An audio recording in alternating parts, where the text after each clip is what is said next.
These are 11 communication techniques to help you understand other people better, meet their expectations, and to avoid conflicts. If you are interested, keep on watching this video. I'm Dr. Matt, and welcome to my channel. So imagine a situation like this. You ask your worker to do something that you think is as obvious as the words you're hearing at this moment. You say it twice to be absolutely sure and to avoid any doubt. And you think it's impossible for him or her not to understand what he or she is supposed to do. After all, it's just a matter of doing it, right? But I'm sorry, you know what I'm going to say next. You've gone through the same thing 100 times before, not only relations with your workers, but also with your wife, children, and friends. They didn't understand what you told them to do, or they did it not the way you wanted it to be done, or they didn't do it at all. Whatever the reason, the fact remains the same. There's no result. You find it frustrating, the quality of your relations is deteriorating, and you wonder what you can do better next time. So the following 11 communication techniques will help you. Number 1, be explicit. If what you're saying is not explicit or it's ambiguous, the expression to close the window is unambiguous, but to improve our relationship is not. You risk your message being misinterpreted or understood against your intention. It is a common mistake for a manager to tell his worker to do something well. The problem is that the worker's understanding of that word may be different. Instead, the manager should say, in dealing with customer Smith, achieve the target we've talked about. Number 2, give realistic instructions. If you tell someone to do something that cannot be physically executed, your communication is imprecise and will cause distortion. A parent says to his child, be a good boy. While the word good is not clear, as it can mean a lot of things, the parent uses the verb be, which is something that is impossible to do. You can pick something up, for example, some keys, or you can drink something, example, water, but you cannot execute being. Similarly, you cannot forget something. The instruction forget number 6 is unrealistic. Instead, the parent should say, speak more quietly, if this is what you meant by saying, be a good boy. Number 3, demonstrate. If you can't demonstrate what you ask someone to do, the person who wants to do it will probably not be able to guess what you really mean. Show it. If your wife or husband says love me, he or she should show it verbally and non-verbally. Example, by coming over and giving you a big hug, followed by the following words said with the right intonation. I love you. Each complete message should include both words and a demonstration. Number 4, talk about the future. You can't change the past, so complaining about it will lead to increased frustration. However, you can influence the future. While giving feedback to someone, always tell him or her what he or she can do better next time. Instead of saying, you did it in the wrong way, say, next time you do it, make sure that, at this point, you should include a particular message that meets the criteria for precise communication.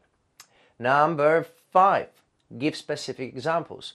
No brain will remember a message that sounds abstract or theoretical, so reinforce your communication with examples that the person you're talking to can identify with. Instead of saying precise communication is important, say, do you remember talking to Mr. Smith last Friday and telling him where, when, what, and who this should happen with? This means that your communication was precise.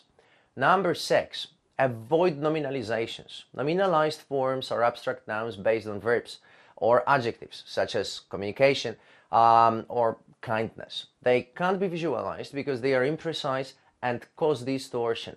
Do not say health is important. Instead, say go running 3 times a week for 30 minutes before breakfast and you will be healthier. Do not say our relationship is growing. Instead, say, when you brought me the flowers yesterday, I felt so happy and thought you really cared about me. Examples of nominalized forms: happiness, insecurity, communication, strength, faith, beauty, motivation, etc.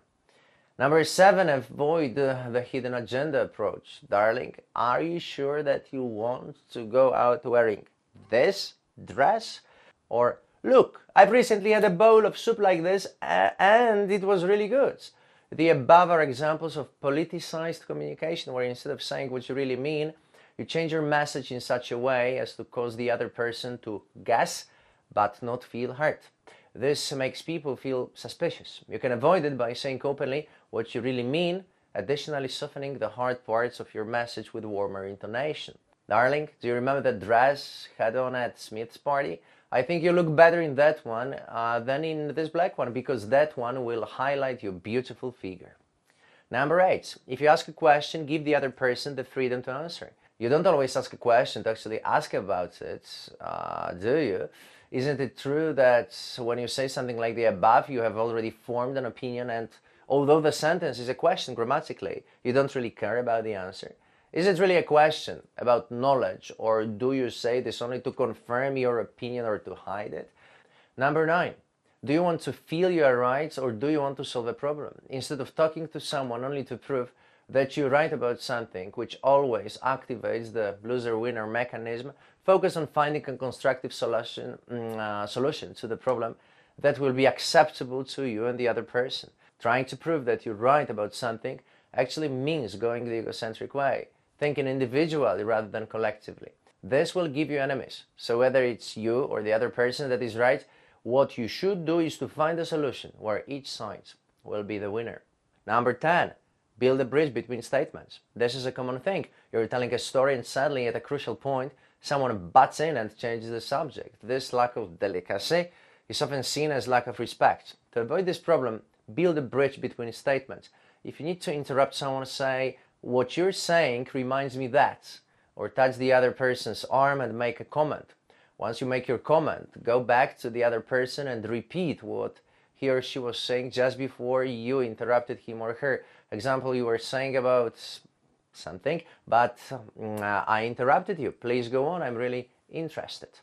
And number 11, use simple sentences. A sentence made up of a number of clauses, that is, a sentence with a number of verbs, is so difficult to remember that the person you're talking to will simply tune out after a while and will not remember all the things you said. Like in this sentence, you're just hearing. Use simple sentences then. Say one thing and finish, then say another. Pause before sentences. This will help your listener to remember what you're saying, like what you've just heard. Interesting, right? If this is the case, please like this material, give it a thumbs up, share it with someone who could benefit from it if you know them, subscribe to my channel, leave a comment and visit my blog to get more information about mixed martial arts. Thank you very much and see you next time.